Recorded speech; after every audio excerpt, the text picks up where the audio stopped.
Good morning, children.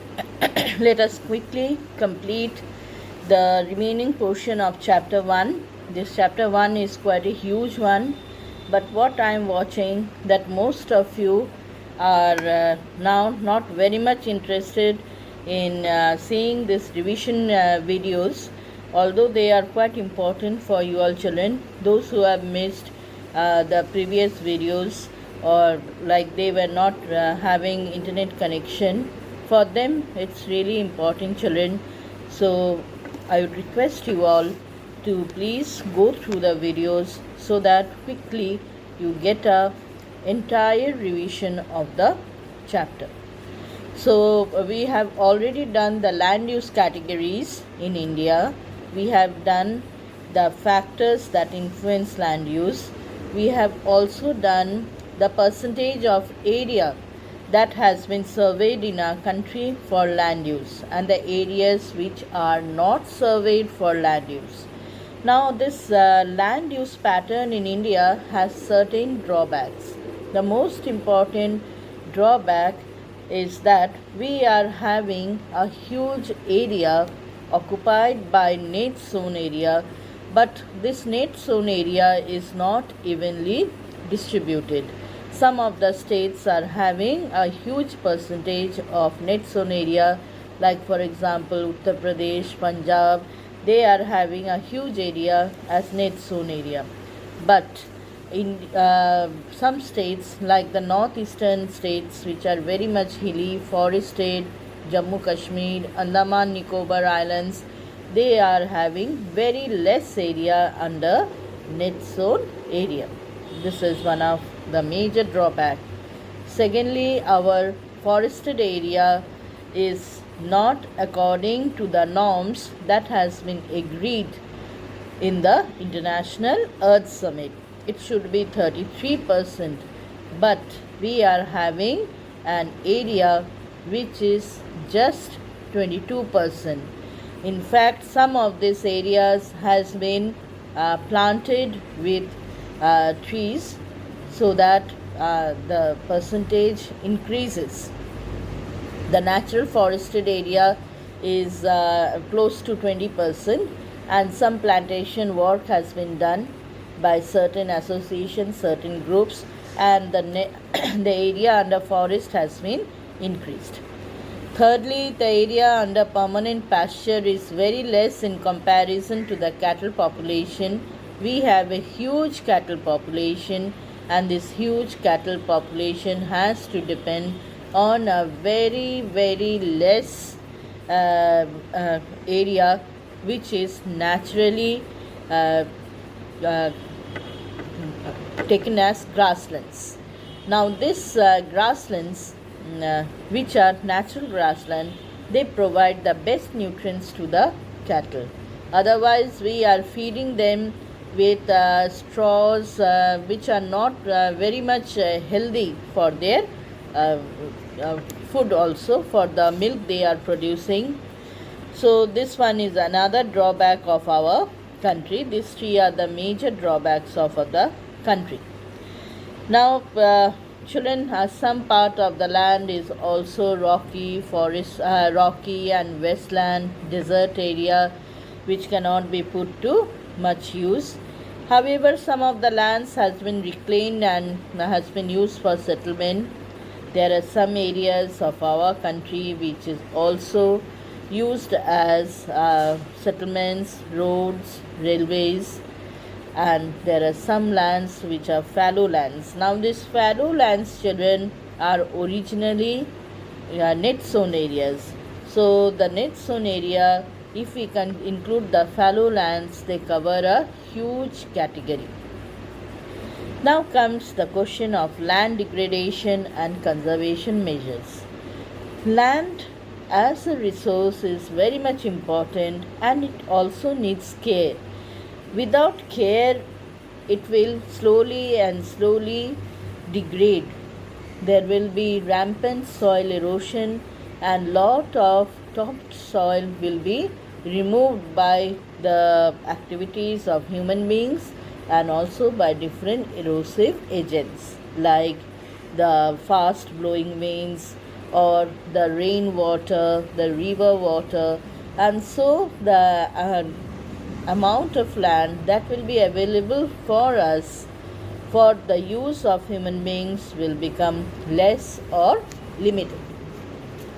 So, land degradation has affected a huge part of India, and they are in fact now wastelands. Now, some of these are affected by saline and alkaline deposits.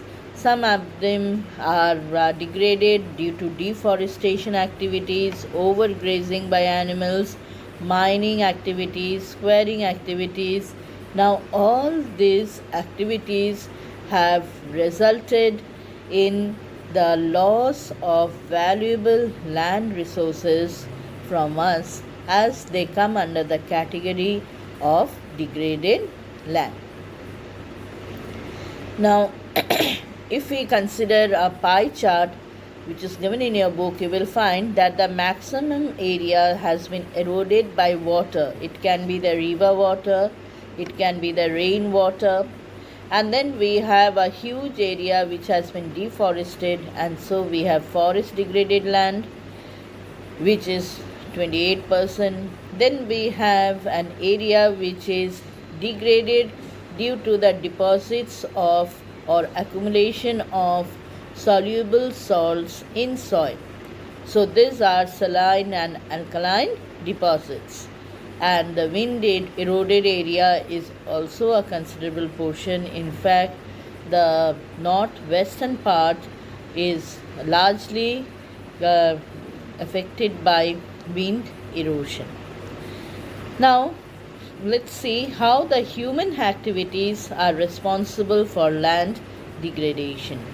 So sometimes we find that mining activities is a very important human activity, as we have huge quantities of mineral resources in the country. So for the mining activity, first the trees are removed, so that causes land degradation. Secondly, after the mineral is taken out, the mining sites are just left like that. So if they are left, children, what will happen? There are huge pits on the soil. Pits, you understand, they are huge depressions which has been dug out by human beings and to take out the minerals, and those depressions are just left like that. They cannot get filled up by themselves. So under such condition, the states where minerals are found, the states where mining activities are going on and have taken place in the past also, they are the ones who are most affected. Like for example, Chhattisgarh, Jharkhand, Madhya Pradesh, Orissa, even some parts of our Maharashtra, Karnataka, they are all affected by this mining activities, and this mining activities has caused land degradation there. Overgrazing is also carried on in the states where cultivation is not the major occupation, where there is dairy industry or where rainfall is less. There we find that grazing is carried out by the cattle, because that becomes one of the main primary activities of the people living. So they generally take to dairy farming, and of course they are keeping cattle. The cattle are overgrazing, and this is common in the states where rainfall is less and cultivation cannot be done. The cultivation is less there. So we find states like Rajasthan, Madhya Pradesh, Gujarat, Maharashtra, where this overgrazing is carried on, and this has removed the topsoil by soil erosion. Then we have over irrigation. Generally, there is a feeling that if we apply more water, there will be more harvest, better harvest of crops. But every soil has a certain water holding capacity. Similarly, every crop has certain water requirement. If there is excess water supply, this will collect on the surface of the soil and it will lead to water logging, and this water logging will lead to the deposit of the salt which is present in the water. See, the water will evaporate, but the salts that were there in the water, they will not evaporate. They will remain there as deposits, and this will disturb the pH balance of the soil, and slowly the soil will be totally unfit for cultivation. So this is another very important activity of human beings which is damaging the soil. Finally, we have this mineral processing industries. When the minerals are taken out, children, they are dumped at one place. So obviously the soil there is affected. After dumping, the mineral is processed. That is, it is broken into finer and finer pieces so that it can be used in some industry. Like for example, limestone is processed for cement industry. Similarly, we have calcite and soapstone which is used in ceramic industry. Now, this area where it is processed, where it is broken down into finer and finer particles, there we find that these fine particles, they deposit on the surface of the soil and they block the pores in the soil. That is, the fine spaces or the fine gaps which are there in the soil, they are blocked. And so what happens? The rainwater will not be able to pass down because the pores are blocked. What will happen, children? Slowly and slowly the body of the soil will become dry and the area will become barren. So it has been seen the areas where this processing is done, this is a major problem affecting the soil type. And lastly, we have another very important human activity, that is the rampant dumping of the pollutants on the surface of the soil. Whatever the waste is coming out of the factories, of the industries, they are dumped on the soil and the chemical composition of the soil changes. It is also dumped in the water bodies also, which are close to the factories or close to the industries, and slowly the water body is polluted, the groundwater table is polluted, and the area becomes unfit for habitation.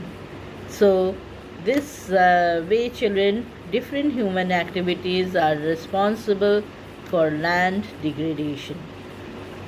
But there are some ways which can help to solve the problem. The most important and the common problem is afforestation. Carrying out afforestation anywhere, whether it is a mountain area or is a plateau area or plain area, afforestation is very, very important. And the grazing should be controlled. There will be proper management of grazing grounds, and the overgrazing must be stopped. Rather, there should be developed alternate native patches of land where certain grasses must be grown. Like in foreign, we find that alfalfa grass is grown for feeding the cattle. So some areas must be designated, and some grasses whose quality is very good, that must be grown, and the cattle must feed on that. So planting of shelter belts of plant is another important way by which this erosion or the land degradation can be controlled. In shelter belt, children, we plant rows of trees so that the rows of trees act as speed breakers against any erosive agents. The root of the plant or the trees will hold the soil firmly, and it will also act as speed breaker, whether it is wind as an erosive agent or water as an erosive agent. Then control on overgrazing, I have already said. Then stabilization of sand dunes by growing thorny bushes in the desert area. So you will find that sandstorms are very common in the desert area. So whenever there is sandstorms, huge sand dunes shifts from one place to another. But if some thorny plants are grown there, then the roots of the plants will hold the soil firmly, and automatically the shifting of the dunes will be stopped. So if the dunes continue to shift, that means the area where they are shifting, that is also getting converted into a desert land. So this shifting is stopped. In our country, some sand is getting deposited in the hilly mountainous areas of Uttarakhand from the Rajasthan desert. So stabilization of sand dunes is necessary to stop the progress of these sand dunes.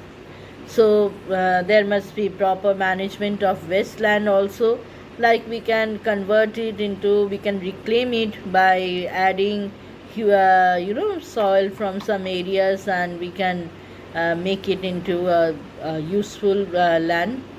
Mining activities must be controlled to a great extent, and the proper discharge and treatment of the effluents that is coming out from the factories is also necessary. After treatment, it can be easily directed to the water, and although some amount of pollutants, some minute traces of pollutants will always remain even after treatment, but still a lot will be controlled. So in this way, children, this land degradation can be stopped to a great extent. Then we will study about soil as a resource. We all know, children, that soil is a very important resource for us, because we are living on this soil. We are cultivating different kinds of crops, and we are consuming them. Plant life, animal life, all of them are based on this soil. So this soil is a renewable resource, though the rate of renewability is very, very slow. It's too slow, but still soil is renewable. And there are certain factors which are responsible for the soil formation. And the soil formation takes place by the breakdown of the rocks. But there are different agents which helps in breaking down of the rock. Like for example, there are erosive agents which break the rock into very smaller fine pieces. Apart from that, there are different soil forming factors. The first one is the parent material. The parent material gives character to the soil. That is, whatever will be the color of the soil, whatever will be the composition of the parent material, that we will get from the parent material. Just like we get the different characteristics from our parents genetically, we get it. Similarly, the soil also gets it from the parent material or the parent rock. Then, of course, we have the different erosive agents which also helps in the breakdown of the soil, breakdown of the rock, and converting them into soil. Then children, we have relief. Relief is important because due to relief, the slope of the land comes as a very important factor. So wherever there is flat land, children, you will find that there is the huge thickness of soil, because here there is deposition of the material, that is the material that gets rolled down from the mountains, plateau area, and here the layer of the soil is thick. Huge boulders, pebbles, gravels, they get deposited and they slowly break down over time, and they convert it into soil. In the hilly mountainous area, the layer is thin, quite thin, because from here the material is rolled down. Climate becomes a very important factor because the heat of the sun helps in the breakdown of the rocks because they get exposed to sunset during daytime, and at night it is cooler. So as the rocks are made up of minerals, they expand during daytime, they contract during night. Similarly, this happens during summer and winter, and eventually the rocks break down into smaller and finer pieces. We find this vegetation is also another important factor because the plant roots that grow in the rocks, or they exert pressure on the rocks, on the walls of the rocks, and the rocks eventually break into smaller pieces. After that, children, we have different burrowing activities of different animals or the burrowing organisms, and they also help in background. And finally, time helps to give maturity to the soil. So in this way, children, different factors help in breakdown of large pieces of rock, and the rock break down into smaller and smaller pieces. Some chemical and organic changes also takes place in the soil, like the rainwater which is falling on the rock. They get chemically charged when they pass through the atmosphere, and they react with the rock and they bring chemical changes.